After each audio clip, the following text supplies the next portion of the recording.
नमस्कार, आप देख रहे हैं न्यूज तक और मैं हूं आपके साथ निधि तनेजा। आज हमारे साथ एक खास मेहमान जुड़ी हुई हैं सीए का, जिसका हाल ही में रिजल्ट जारी हुआ था।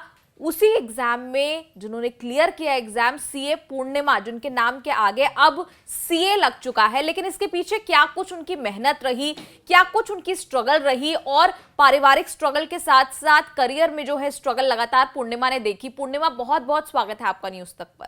Thank you so much ma'am.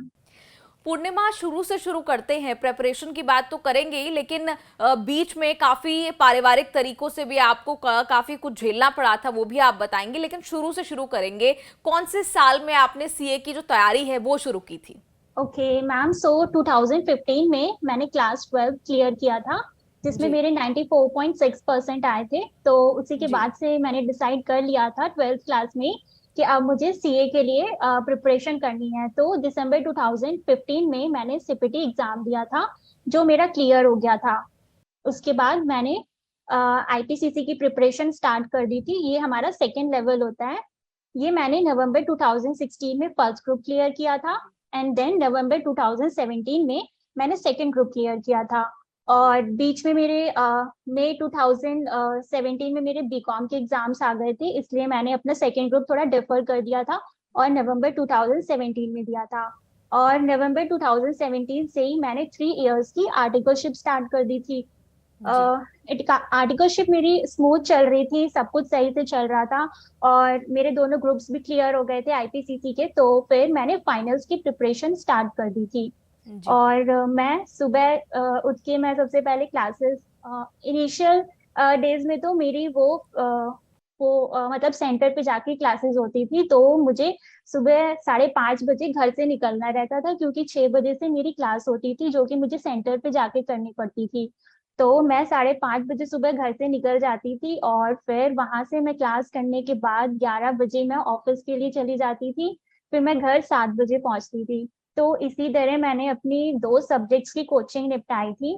और उसके बाद फिर मैंने बाकी क्लासेस मैंने गूगल ड्राइव या फिर पेन ड्राइव लेक्चर्स किए थे। और जी। इसी तरह मेरी आर्टिकलशिप खत्म होने पे आ रही थी और मेरे सारे सब्जेक्ट्स की कोचिंग हो चुकी थी। ये आप आईपीसीसी की बात कर रही हैं? यस, ये फाइनल की बात कर रही हूँ मैं। जी। जी। आईपीसीसी तक मेरा 2017 में क्लियर हो गया था। जी। जी। 2017 से मैंने आर्टिकलशिप स्टार्ट कर दी थी, और तभी से मैंने फाइनल की प्रिपरेशन भी स्टार्ट कर दी थी। जी। ओके, सो मैम, मेरे नवंबर 2020 में मेरे फाइनल एग्जाम्स ड्यू थे। तो मैंने जुलाई 2020 में मैंने ऑफिस से लीव ले ली थी, प्रिपरेशन लीव 4 मंथ्स की। और जी। ये सितंबर 25 2020 वो डेट जी। थी जब मुझे पता चला कि मेरी मम्मी को कैंसर हो गया है। और जी। ये एक एएलएल कैंसर है, ये एक तरीके का ब्लड कैंसर होता है। और अ, उस दिन जब हमने टेस्ट भी करवाया मम्मी का, तो हमने सुबह सैंपल दिया था, और हमें रिपोर्ट मिली थी रात के 9:30 बजे। मतलब हम्म। डॉक्टर्स जिस हमने घर के पास वाले पैथोलॉजी में जी। चेक करवाया था, वो भी शॉक थे, क्योंकि उन्हें भी यकीन नहीं हो रहा था कि ऐसा कुछ हो गया है। तो फिर जी। उन्होंने हमें रात को 9:30 बजे ये बताया। मुझे थोड़ा डर लग रहा था, क्योंकि रिपोर्ट इतनी लेट नहीं मिलती है। तो मुझे कुछ जी। डर लग रहा था, क्योंकि मम्मी को फीवर लगातार मई से आ रहा था, मई 2020 से ही। But ji. मम्मी दवाई ले रही थी, तो वो ठीक हो जा रहा था। लेकिन फिर 1 मंथ में उन्हें फिर फीवर आ रहा था, और उस टाइम कोरोना पीरियड भी था। और ये सब आपके एग्जाम से कुछ वक्त पहले की आप ये बात बता रहे हैं? यस मैम, एग्जाम से बस 3-4 मंथ्स पहले की बात है ये सब। जी। तो फिर इसी तरह बस चलता रहा। फिर एक दिन मम्मी ने कहा कि अब मेरा ब्लड टेस्ट करवा दो, मुझे कुछ ठीक नहीं लग रहा है। तो हमने ब्लड जी। टेस्ट करवाया, तो उसमें ब्लड कैंसर ही निकला। और उस दिन शायद इतनी बड़ी बीमारी मेरी फैमिली में कभी किसी को नहीं हुई आज तक। मैं पूरी रात रोई। उस दिन मैंने मेरे पापा को भी रोते हुए देखा। पापा तो जी। कभी नहीं रोते, लेकिन मैंने उस दिन, मेरे पापा आर्मी से हैं, वो बहुत स्ट्रांग है, बट उनकी जी। आंखों में आंसू देखा। तो उस दिन मैं पूरी रात रोई। डॉक्टर ने हमें क्लियर नहीं बताया था कि इन्हें कैंसर है, बट मैंने गूगल पे जो भी उसमें सब लिखा हुआ था ऑब्जर्वेशन उस रिपोर्ट में, वो मैंने सब गूगल पे डाल के चेक कर लिया था कि ये सब इसी की तरफ इंडिकेशन है। तो जी। नेक्स्ट डे हम मिलिट्री हॉस्पिटल ले गए थे, कमांड हॉस्पिटल लखनऊ में। मम्मी का ट्रीटमेंट वहीं से ही चल रहा है। तो फिर एक हमारी बॉडी में टीएलसी काउंट होता है। जब भी सीबीसी जी टेस्ट करवाते हैं हम लोग तो उसमें टीएलसी काउंट होता है, वो हमारा 4000 से 11000 के बीच में होना चाहिए। वो मेरी मम्मी का 45,000 हो गया था। और अगर 45,000 हो जाता है तो फिर कीमोथेरेपीज और रेडियोथेरेपीज देनी पड़ती हैं। जी तो फिर डॉक्टर ने सारे टेस्ट करवाए और जल्दी से मम्मी को 1 अक्टूबर को ही एडमिट कर लिया। जी फिर उस टाइम मैंने डिसाइड कर लिया था कि मम्मी से ज्यादा इम्पोर्टेंट मेरे लिए कुछ नहीं है। पढ़ाई को रखो साइड में, बुक्स मैंने साइड रख दी कि बस अब पूरा ध्यान मम्मी पे ही देना है। क्योंकि शायद मम्मी की वजह से ही मैं आज यहाँ तक भी मैं मम्मी की वजह से हुई हूँ, और उस टाइम भी मैं फाइनल्स के एग्जाम देने जा रही थी तो वो भी सिर्फ मम्मी की वजह से ही, क्योंकि मम्मी ही है जो मुझे टेबल पे सब कुछ खाना ला के देना, फ्रूट्स काट के रखना मेरे सामने, मतलब मेरी छोटी से छोटी चीज का ध्यान रखना, मुझे किसी काम के लिए ना कहना। तो बस मैंने जी डिसाइड कर लिया था कि सीए की डिग्री मुझे फिर मिल जाएगी, इसको डेफर करो, अभी मम्मी का जी ध्यान दो। और अब मम्मी का ट्रीटमेंट मिलिट्री हॉस्पिटल से चल रहा था। तो डॉक्टर के वर्ड्स क्या थे उस टाइम, डॉक्टर ने जो हमें बोला था, जी उन्होंने कहा था कि जो जवान होता है वो बॉर्डर पे सीने पे गोली खा सकता है लेकिन कीमोथेरेपी नहीं झेल पाता है। जी कीमोथेरेपी बहुत हार्ड होती है। तो ये सुन के हम बहुत रो रहे थे उस टाइम। वो मेरे पापा ही थे। मेरे पापा ने कहा था कि डोंट वरी, तुम्हारी मम्मी बहुत स्ट्रांग है, वो सब झेल जाएगी। और बस मैं और मेरा भाई तो हॉस्पिटल के बाहर बहुत रो रहे थे, बट पापा ने उस टाइम हमें बहुत संभाला। और मेरी पूरी फैमिली, चाचा चाची, मामा मामी, नाना नानी, दादा दादी, सब लोग हमारे साथ थे। सबने मेरे फ्रेंड्स लोगों ने सबने मेरा बहुत साथ दिया, मेरी फैमिली का। फिर एग्जाम तभी से मैंने फिर नवंबर 2020 में एग्जाम्स नहीं दिए थे। जी तो वहां पर उस साल, जिस साल आपकी माता जी का कैंसर डायग्नोज हुआ था, उस साल आपने ड्रॉप किया कर दिए थे एग्जाम, उस साल आपने नहीं दिए exam? Yes ma'am, exam form मैंने भरा था बट मैं बैठ नहीं पाई थी। थोड़ा जी बेकार लग रहा था क्योंकि मतलब इतनी पढ़ाई भी कर ली थी, और मतलब बस पास होने ही वाले थे, सीए नाम के जी आगे लग जाता। बहुत मेहनत करी थी, मम्मी भी बहुत चाहती थी कि मैं जल्दी से सीए बनूं। घर में सब लोग बहुत जी खुश थे कि बस ये अब लास्ट स्टेज है, अब बस सीए बन जाएगी उसके बाद फिर मतलब कि अगर एक स्टूडेंट सीए कर रहा है तो उसके साथ उसकी पूरी फैमिली सीए करती है। बिल्कुल क्योंकि बिल्कुल। स्टूडेंट तो जाता नहीं है किसी भी, ना बर्थडे सेलिब्रेशन, ना वेडिंग्स में जाना, जी ना ही कोई पार्टी वगैरह करना। तो वो सब मेरी मम्मी भी इग्नोर करती थी, क्योंकि मेरी मम्मी कहती थी अगर मैं 2-4 दिन के लिए भी कहीं जाऊंगी तो इसकी पढ़ाई डिस्टर्ब हो जाएगी, इसका मतलब जी सब खाना वाना कौन करके देगा। तो मेरी मम्मी भी कहीं नहीं जाती थी। तो सब बहुत खुश थे कि बस अब ये लास्ट हो जाएगा तो मम्मी भी जी थोड़ा एक्सप्लोर करेंगी, घूमेंगी। और तो फिर बस वो सब हो गया था। तो जी मैंने एग्जाम्स नहीं दिए थे। फिर मैंने नवंबर 2020 में एग्जाम से मैंने ऑप्ट आउट कर लिया था। फिर मैंने उस साइकिल में हमें एक और चांस दी गई थी क्योंकि कोरोना पीरियड था। तो जनवरी 2021 में एक बार और एग्जाम्स आईसीआई ने कंडक्ट करवाए थे। जी तो मैंने जनवरी 2021 के लिए अपने एग्जाम डेफर कर दिए थे कि मैं पढ़ूंगी दूंगी। अभी मेरे पास और आपने दोनों ही ग्रुप्स देने थे जनवरी में, या फिर एक ग्रुप देना था? मैम, मुझे वैसे तो मैं दोनों के लिए प्रिपेयर कर रही थी, लेकिन फिर जब मम्मी का हो गया था तो मुझे लगा अब शायद मैं एक ग्रुप तो दे ही दूंगी जैन 21 जी में। फिर उसके बाद लेकिन नवंबर के मैंने एग्जाम स्किप किए। फिर मैंने अपनी आर्टिकलशिप, मेरी बची हुई थी 1 मंथ की, तो जी फिर मैंने आर्टिकलशिप अपनी, मैंने सोचा थोड़ी जो बची है इसको कंप्लीट कर देती हूँ। बट तभी जी दिसंबर, मम्मी मेरी 1 अक्टूबर से एडमिट हो गई थी। मम्मी मेरी जी घर आई थी नवंबर 12, दिवाली के टाइम पे घर आई थी। जी फिर उसके बाद बस मम्मी मेरी एक ही महीना घर पे रुकी होंगी। फिर दिसंबर 15 को मम्मी के आंखों से ब्लड, नोज से ब्लड, मुंह से ब्लड, स्टूल में ब्लड, हर जगह से ब्लड ब्लड। और बस ये था कि मम्मी की कंडीशन बहुत क्रिटिकल हो गई थी। हम उन्हें जल्दी से हॉस्पिटल लेके भागे। तो मम्मी का जो डब्ल्यूबीसी होता है वो सिर्फ 100 रह गया था। जी ब्लड मेरी मम्मी का सिर्फ 4 रह गया था। एंड प्लेटलेट्स 20 पे आ गई थी, 20,000।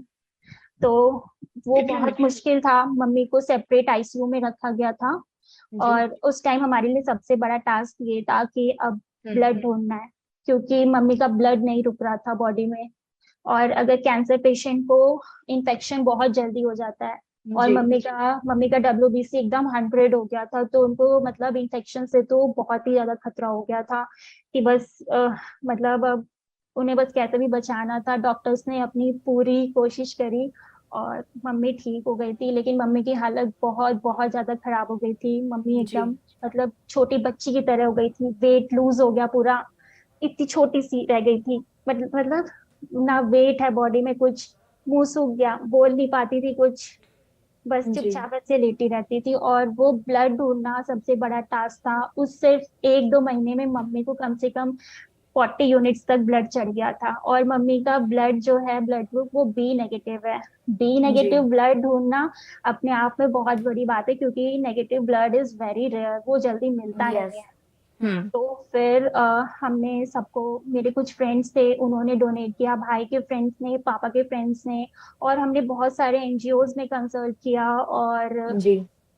बहुत सारे जो वो डोनर्स की साइट होती है, हम उस पे गए, जी। लोगों को फोन किया। रोती भी थी मैं, प्लीज मेरी मम्मी के लिए ब्लड दे दो, मेरी मम्मी के लिए ब्लड दे दो, प्लीज रिक्वेस्ट करते थे सबसे, आप जहाँ भी जी। होगे हम लेने आ जाएंगे आपको, प्लीज ब्लड दे दो बस। तो वो किसी तरह बस भगवान की दया थी कि मम्मी को जैसे जैसे जरूरत पड़ रही थी, कोई ना कोई मिल जा रहा था, कि ब्लड का अरेंजमेंट हो जा रहा था। जी। बस ऐसे ही फिर चलता रहा। हाँ, और एक और चीज हुई थी, कीमोथेरेपी बहुत हार्ड होती है। थर्ड कीमोथेरेपी के बाद तो जी। मेरी मम्मी की इंटेस्टाइन्स एकदम ब्लॉक हो गई थी।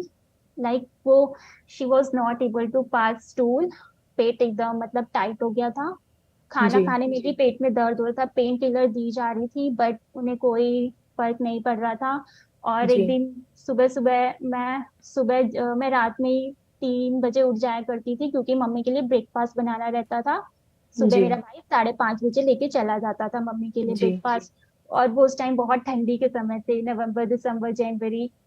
तो उस टाइम मेरी मम्मी मेरे भाई को पकड़ के रो रही थी कि मुझे बचा लो, मुझे बचा लो, मैं जीना चाहती हूँ, मैं ये दर्द अब सहन नहीं कर पा रही हूँ। मतलब जी। ऐसी उनकी हालत हो गई थी। और तब भी वो बेड पे हैं, इतनी हालत खराब है, लेकिन कभी नानी से बात करेंगी, दादी से बात करेंगी फोन पे, तो यही कहती थी कि मेरी वजह से मेरी बेटी एग्जाम नहीं दे पाई। मैं कहती थी मम्मी, आप नहीं रहोगी तो मैं इस ये डिग्री का क्या करूंगी, आप ठीक जी। रहोगी, आपने मुझे यहाँ तक पहुंचाया है। जब जो रिजल्ट सेलिब्रेशन भी होगा ना, वो आपके साथ ही होगा, आप अपना ध्यान रखो, अभी पेपर जाने दो, पेपर इतनी बड़ी चीज नहीं है, सबसे जी। इम्पोर्टेंट है आपकी हेल्थ। तो जी। बट मम्मी कैसी होती हैं, बच्चों के लिए, पेरेंट्स बच्चों के लिए कुछ भी कर सकते हैं, जी। इतना है। काफ़ी पूर्णिमा, काफ़ी संघर्ष भरा ये पूरी जो आपने बात बताई, और बहुत कलेजा लगता है पूरी बात बताने में, जो आपने बताई कि 2020 में आपके और आपके परिवार पर क्या कुछ बीता, और उस वजह से जो है आपने सीए जैसा जो बड़ा एग्जाम तैयारी होने के बावजूद भी आप नहीं दे पाई थी। फिर आखिर में जाके आपने कब ये एग्जाम दिया? यस मैम, फिर जनवरी 2021 वाला मैंने स्किप किया। फिर जी। जुलाई, फिर मई 2021 में एग्जाम होने थे, बट फिर से वो कोरोना एकदम पीक पे हो जी। गया था। तो फिर से उस टाइम हमारे एग्जाम पोस्टपोन हुए, फिर वो जुलाई जी। 5 2021 से कंडक्ट हुए थे।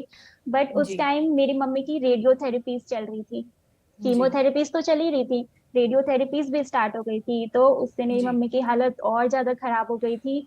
मैं सिर्फ 2-4 घंटे पढ़ पाती थी।